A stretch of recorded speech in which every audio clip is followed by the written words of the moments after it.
मातंग समाज हा मांग समाज हा ब्राह्मणाची पोट जात आहे असं मी म्हणत नाही.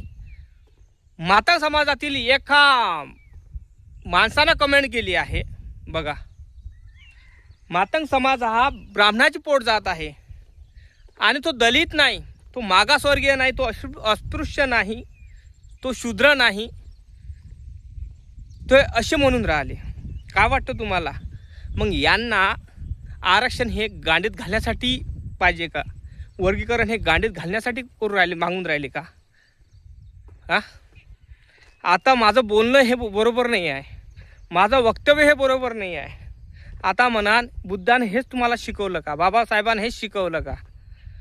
अरे मग मला हे समजत नाही, चोदीचे आहे हो.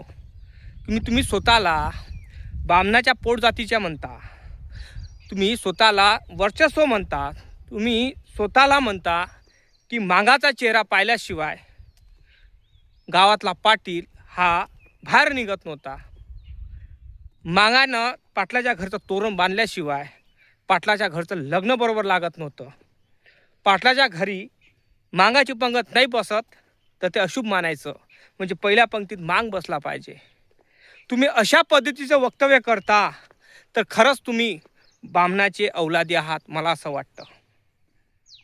कारण मला इथं विद्रोही बनायचं आहे. मला विद्रोही बनायचं नव्हतं, पण मला बनायचं आहे आता. का?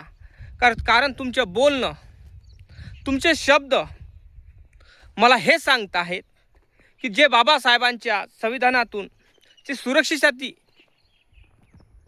ॲट्रॉसिटी हा कायदा यासाठी आलेला आहे, हा कायदा जो मातंग समाज आहे त्याच्यामधून निघाला पाहिजे, हे माझं मत आहे.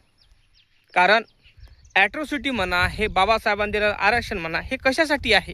जे शोषित पीडित अस्पृश्य दलित समाज आहे, मागासलेला आहे, जातीप्रथेच्या मुळं तो काही जातीवादी डंक मारत होते, त्या कारणामुळं ही जाती व्यवस्था प्रबळ करण्यासाठी आणि माणूस म्हणून जगण्याचा अधिकार मिळावा हे अस्पृश्य भावांना, शूद्रांना, त्यासाठी बाबासाहेब आंबेडकरांनी आपल्याला आरक्षण दिलेलं आहे ना. मग माझं मत एक आहे, हे जे काही गुपचाटे, मातंग समाजातील काही गुपचाटे, हे लोक स्वतःला ब्राह्मणाची औलाद समजून राहिलेले आहे. स्वतःला म्हणत आहे की ब्राह्मणाची औलाद म्हणजे हे जे मातंग आहे हे काय आहे की ब्राह्मणाची पोट जात आहे. मग विचार करा तुम्ही, ब्राह्मणाची पोट जात आहे तर मग यांना आरक्षणाची गरज आहे का? ब्राह्मणाला आरक्षण आहे का? नाही आहे ना. मग यांना आरक्षणाची गरज आहे का? नाही. हे काय करून राहिलेले आहे की हे जातीवाद कसा होईल, झगडे कसे लागल, शांतता भंग कशी होणार, हे त्यांचं हे बघून राहिलेले आहे. त्या कारणामुळं हा जो बौद्ध, मागचा दलित, आताचा बौद्ध हा कसा समोर गेला, याला मागं कसं खेचाव, ह्या कारणासाठी, हे मागं खेचण्यासाठी हे काय लावलेले आहे, हे चोंबळे लोक आहे. हे चोंबळे लोक काय करून राहिले? पाय खेचून राहिलेले बौद्धांचे. कारण माझं म्हणणं एकच आहे की मातंग समाजातील काही लोक बामणाचे चोयणी असेल, आरक्षणाचे चोयणी असेल, स्वतःला बामणाची पोट जर समजते तर त्यांनी आरक्षण कशाला घेऊन राहिले? भोकाट टाकासाठी आरक्षण घेऊन राहिले का? मला सांगा. कारण मला आज विद्रोही बनायचं आहे. मी काल विद्रोही नव्हतो, पण आज मला विद्रोही बनायचं आहे. मला नामदेव ढसाळ ह्या माझ्या शब्दामध्ये आणायचं आहे. ज्या बापानं आपल्याला जन्म दिला, त्या बापानं माणूस म्हणून जगण्याचा अधिकार दिला, त्या बापाला बेईमान झालो. ज्या ताटात खाल्लं तिथंच हागलो आपण. कळलं काय? हे माझं मत आहे.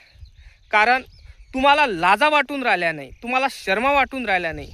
तुम्ही जनावर आहात की माणसं आहात हे मला ठाऊक नाही. कारण तुम्ही स्वतःला ब्राह्मणाच्या औलादी समजता, ब्राह्मणाच्या पोट जातीतील लोक समजता, तर मग कशाला आरक्षण घेता? कशाला भोकाला आरक्षण घेऊन राहिले तुम्ही? हे मला सांगा. काही गरज आहे का आरक्षण घेण्याची? नाही ना. मग का घेऊन राहिले आरक्षण तुम्ही? काही गरज आहे काय?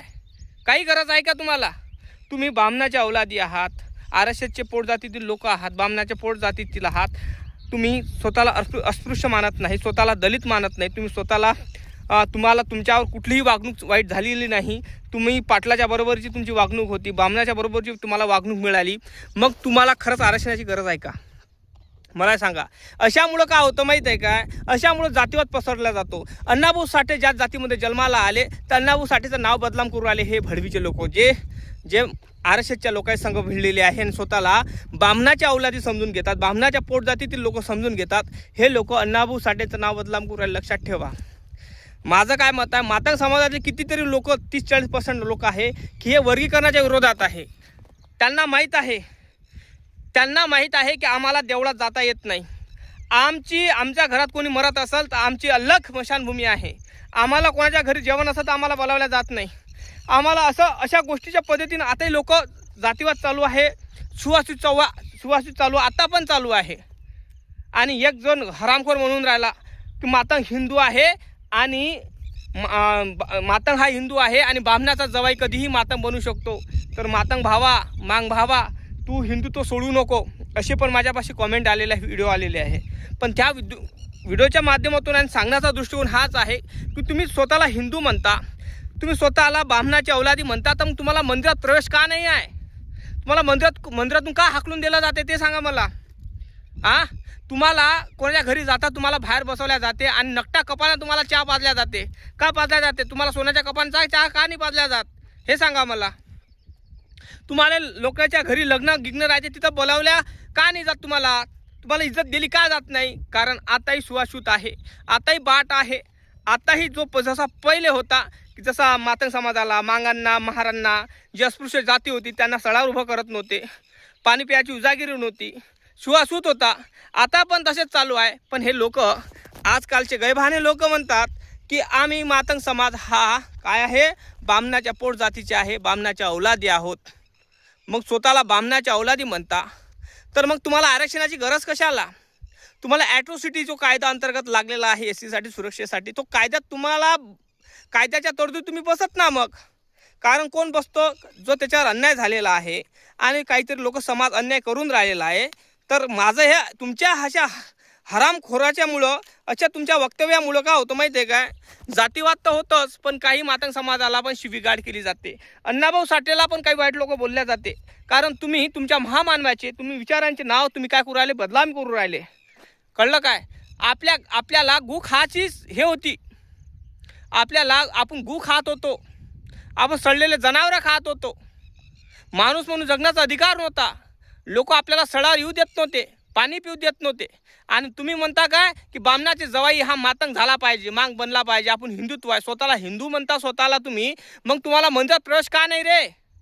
तुम्ही बामणाचे जवाई का नाही रे?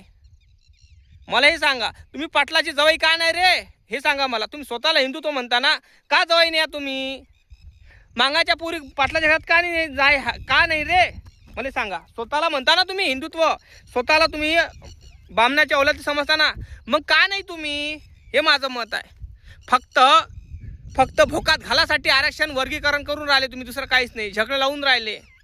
अरे भोकाळ गांडीचे आहे, सुधरा जरा, जातीवाद करू नका. कितीतरी मातंग समाज हा बाबासाहेबांच्या विचाराशी आहे, अण्णाभाऊ साठेंच्या विचाराशी सहमत आहे. तुमच्यासारखे लेडबैल मला काय सांगितलं मी तुम्हाला, मला नामदेव ढसाळ माझ्या डोक्यात येऊन राहिलेला आज. कारण त्यांचे वक्तव्य माझ्या डोक्यात येऊन राहिलेले आहे. माझं एकच म्हणणं आहे तुम्हाला, कितीतरी 30 ते 40% हा मातंग समाज हा मागासलेला आहे. हा बुद्धाच्या, बाबासाहेबांच्या विचारावर चालतो आणि त्याला माहीत आहे. आणि तो स्वतःला हिंदुत्व मानत नाही, तो स्वतःला बौद्ध मानतो. आणि तो बौद्ध रीतीनं कुठं तो त्याच्या घरच्या आई बहिणीचे म्हणा भावांचे लग्न करतात.